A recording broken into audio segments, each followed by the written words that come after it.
Assalamualaikum warahmatullahi wabarakatuh. Saya di sini akan mempresentasikan hasil kerja kelompok kami mata kuliah kimia dengan materi kimia bahan bangunan dalam konteks teknik sipil. Di sini saya mengucapkan terima kasih banyak kepada dosen pengampu yaitu Bu Rahimatus Sofia dan teman-teman yang hadir di sini. Perkenalkan, nama saya Dapat Dwi Ditya Fareza dengan NIM 241061019. Perkenalkan, nama saya Tiara Dwi Rizkita dengan NIM 24106111008. Perkenalkan, nama saya Levina Andini Hartadi, NIM 241011022. Perkenalkan, nama saya Dimas Adi Saputra dengan NIM 241011020. Perkenalkan, nama saya Kevin Adi Saputra dengan NIM 22106111007. Dan untuk materi yang pertama akan dibacakan oleh Tiara.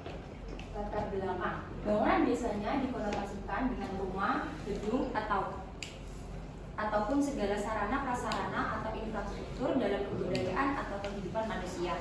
Dalam membangun peradabannya, sepertinya halnya jembatan dan konstruksinya, serta rancangannya, jalan, sarana telekomunikasi. Peran unsur kimia juga sangat berguna pada bahan bangunan yang sekarang dari unsur kimia dan pencampurannya. Kita bisa membuat material bahan bangunan yang sangat berguna bagi kehidupan dan juga bisa menciptakan bahan bangunan yang ramah lingkungan. Kata kimia berasal dari bahasa Arab yaitu alkimia yang berarti perubahan materi. Pertama dikenalkan oleh ilmuwan Arab bernama Jahid Ibnu Hayyan pada tahun 700 Masehi, kemudian pada tahun 1803 dikembangkan oleh Irfan Ansori tahun 2000. Pengertian kimia menurut Irfan Ansori yaitu cabang ilmu pengetahuan alam yang meneliti dan mempelajari sifat-sifat materi perubahan satu materi menjadi materi lainnya, struktur materi dan energi yang menyertai perubahannya tersebut. Bahan bangunan adalah suatu bahan yang digunakan untuk tujuan konstruksi. Banyak bahan alami seperti tanah liat, pasir, kayu, dan batu. Bahkan ranting dan daun telah digunakan untuk membangun bangunan. Selain dari bahan alami, produk buatan banyak digunakan dan beberapa lagi kurang sintetik. Industri pembuatan bahan bangunan didirikan di banyak negara dan penggunaannya sangat pasif akhir-akhir ini. Komponen fondasi bangunan ada semen, kapur, pasir. Materi selanjutnya akan disampaikan oleh saudara Irfan.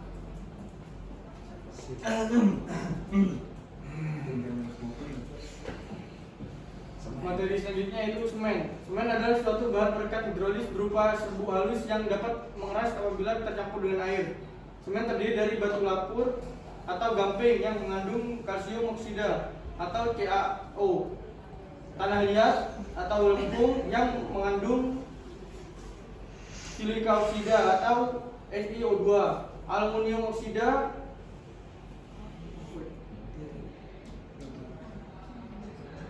besi oksida Fe2O3, dan gips yang berfungsi untuk mengontrol pengerasan. Yang kedua ada kapur. Kapur termasuk bahan bangunan yang penting. Bahan ini telah dipakai sejak zaman kuno. Orang-orang Mesir kuno memakai kapur untuk memplester bangunan. Di Indonesia, kapur dikenal sebagai bahan ikat dan pembuatan tembok, pilar, dan sebagainya. Yang terakhir ada pasir. Pasir adalah contoh bahan material butiran. Butiran pasir umumnya berukuran antara 0,0625 sampai 2 mm. Materi pembentuk pasir adalah silikon dioksida. Tetapi di beberapa pantai tropis dan subtropik umumnya dibentuk dari batu kapur. Yaitu selanjutnya ada komponen fondasi bangunan, ada air, beton, Air merupakan sumber daya alam yang penting dan mutlak diperlukan bagi semua ciptaan Tuhan, termasuk manusia, hewan, dan tumbuhan. Dan juga air berperan khusus pada pembangunan di dunia teknik sipil. Dan materi selanjutnya akan disampaikan oleh Vina. Komponen fondasi bangunan. Air beton adalah suatu campuran terdiri dari pasir kerikil, batu pecah, atau agregat-agregat lain yang dicampur menjadi satu dengan suatu pasta yang terbuat dari semen dan air membentuk suatu masa mirip batuan. Komponen kolom dan balok logam dinding. Kolom adalah penunjang Kolom adalah penunjang atau tiang suatu bangunan. Kolom juga bisa terbuat dari beton dan kayu. Kayu adalah bagian batang atau cabang serta ranting tumbuhan yang mengeras karena mengalami lignifikasi pengayuan. Biasanya kayu diperuntukkan untuk kolom dikarenakan desainnya bisa dipakai dengan gaya bangunan klasik. Menurut Daryanto dan Suwardi 2018, logam adalah unsur kimia yang kuat, ulet, keras, konduktif, serta secara elektrik dan termal, serta memiliki titik lele yang tinggi. Logam juga merupakan bahan yang mudah dibentuk mengkilat, bersifat magnetis, dan dapat tercampur secara merata dalam derajat yang berbeda-beda. Dinding. Material ini paling banyak digunakan di Indonesia. Hampir di setiap tempat, bahkan pelosok desa terdapat pembuat batu bata. Bahan baku tanah liat yang mudah didapat dan proses pembuatan yang sederhana membuat harganya menjadi relatif murah. Ukuran yang biasa ada di pasaran adalah 25 x 12 x 5 cm atau kurang. Dinding dari pasangan batu bata umumnya dibuat dengan ketebalan setengah batu dan minimal setiap jarak 3 meter diberi kolom praktis sebagai pengikat atau dan penyalur beban. Dinding mempunyai banyak jenis di Indonesia. Materi selanjutnya disampaikan oleh Dimas. Komponen lantai bangunan merupakan komponen tempat kaki berpijak yang menjadi alasan setiap ruangan yang menjadi baik di dalam maupun di luar bangunan. Lantai merupakan salah satu unsur pembentuk rumah dan menentukan identitas suatu rumah. Jenisnya pun sangat beragam dan harga yang beragam pula. Contoh, lantai marmer, keramik, granit, vinil, dan masih banyak lagi. Komponen langit-langit merupakan komponen yang menutup atau membatasi bagian setiap ruangan. Bahan pembuatan plafon dapat dibuat dari kepang atau anyaman bambu atau bilik, papan kayu, asbes, semen, triplek, hardboard, solotech, acoustic, tile, axial board, jaguar wood, dan pada saat ini banyak digunakan papan gipsum dan lain-lain. Bahan penutup plafon sebagai berbagai macam bahan antara lain triplek, asbes, acoustic tile, dan softboard, gipsum board, aluminium, papan atau kayu, dan hardboard. Komponen atap, rangka kayu. Sejak dahulu rangka atap kayu banyak digunakan dalam bangunan rumah tinggal. Namun banyaknya permintaan dan kebutuhan kayu dengan kualitas yang baik menyebabkan persediaan alam akan kayu semakin sulit di pasaran. Harga pun jadi relatif mahal apalagi untuk mendapatkan kualitas yang baik. Keuntungan rangka kayu adalah jika Anda akan mengekspos rangka atap. Komponen atap, rangka baja ringan. Cara yang digunakan untuk mengurangi ketergantungan terhadap penggunaan kayu sebagai rangka atap. Yang paling populer saat ini adalah pembangunan atap baja ringan. Baja ringan terbuat dari bahan baja dengan campuran aluminium dan zinc. Keuntungannya tentu bahan ini lebih ringan, tidak memuai, tahan karat, tidak mudah lapuk, anti rayap, dan kuat sampai puluhan tahun. Materi selanjutnya akan disampaikan oleh Mas Kevin.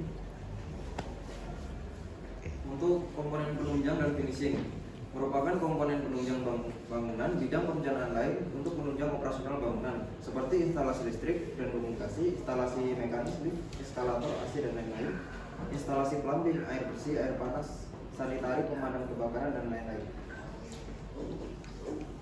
Komponen finishing suatu bangunan yaitu pengecatan dan juga penyempurnaan bentuk suatu bangunan. Biasanya proses finishing diidentifikasikan oleh pengecatan. Untuk pengecatan ada beberapa jenis cat, yaitu cat kayu, dinding, waterproof, dan lain-lain. Kesimpulan dari materi ini, kesimpulan yang dapat diambil pada pembahasan dari makalah ini yaitu kimia memiliki peran yang sangat krusial dalam memahami dan mengembangkan bahan bangunan yang digunakan dalam teknik sipil.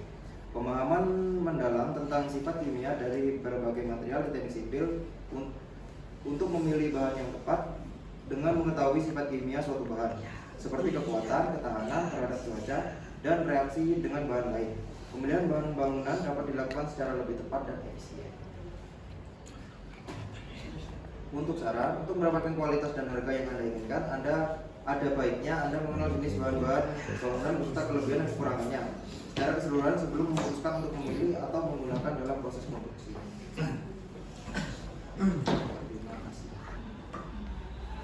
Terima kasih. Mungkin teman-teman ada yang ingin ditanyakan?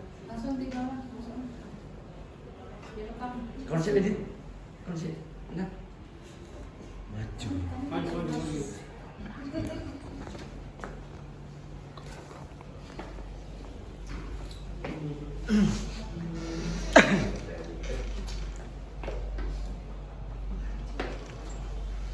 Izin bertanya, nama saya Irwani Humaydi Septian, NIM 241061105. Saya mau bertanya,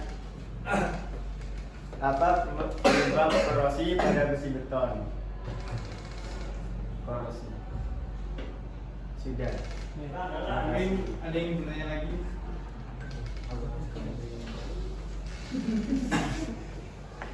Assalamualaikum warahmatullahi wabarakatuh. Perkenalkan, nama saya Muhammad Ahnani Maulana, NIM 241061124. Izin bertanya, bagaimana proses pengerasan beton? Dan terima kasih.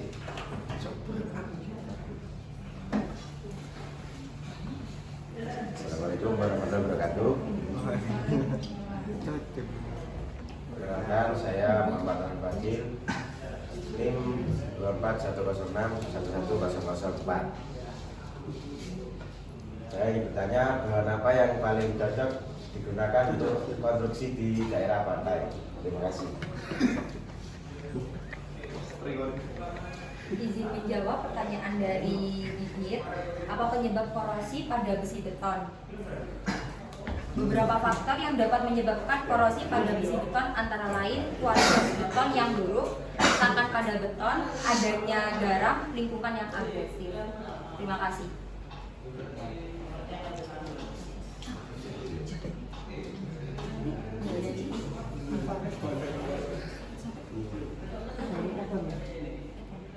Saya akan menjawab pertanyaan dari Edward.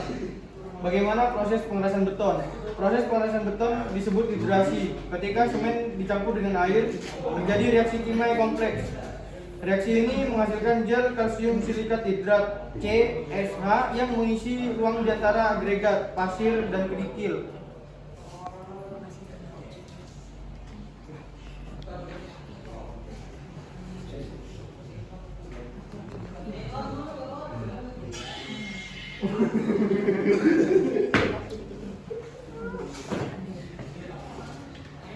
Saya akan menjawab pertanyaan dari Alvan.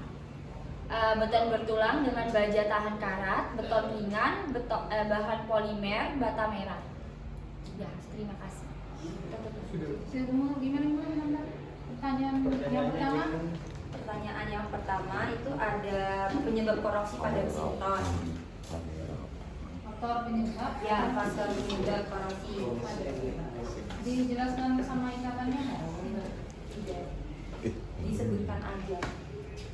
Faktor-faktornya saja. Iya, faktor-faktornya saja. Iya, Bu. Dilengkapi ya pengaruh ke struktur ikatannya.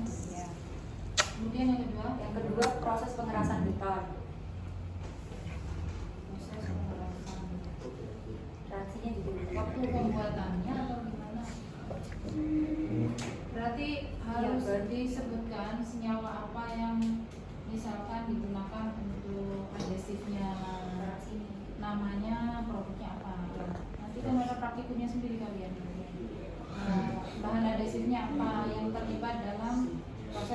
pembuatan beton. Ada bahan sendiri itu campurannya. Terus apa lagi ya? Terus yang ketiga, bahan apa yang paling cocok digunakan untuk konstruksi di daerah pantai? Nah ini ya, perhatikan baik-baik kalau kalian mungkin waktu ke pantai atau ada investor atau ada proyek ya, manajemen proyek biasanya, atau kalian jadi konsultan, memang ada komponen-komponen bahan kimia yang didesain agar bahan bangunan villa atau apa yang di daerah pantai itu tahan terhadap abrasi dan korosi. Nah itu hubungannya dengan struktur dan ikatan kimia. Nah itu disebutkan, dijelaskan di jawabannya. Tadi jawabannya apa? Beton betulan dengan baja tahan berat, beton ringan, bahan polimer, dan bata merah. Ya bahan-bahannya itu yang belum disebutkan. Komponennya apa? Komponen di Ya ada grade-nya Pak gitu. Itu ya. Iya. Apa lagi pertanyaan? Sudah. Tiga. Besok. Ya sudah itu diperbaiki tadi. Iya. Jadi jawabannya silakan ditutup closing. Sekian dari kelompok kami, kurang lebihnya mohon maaf. Assalamualaikum warahmatullahi wabarakatuh.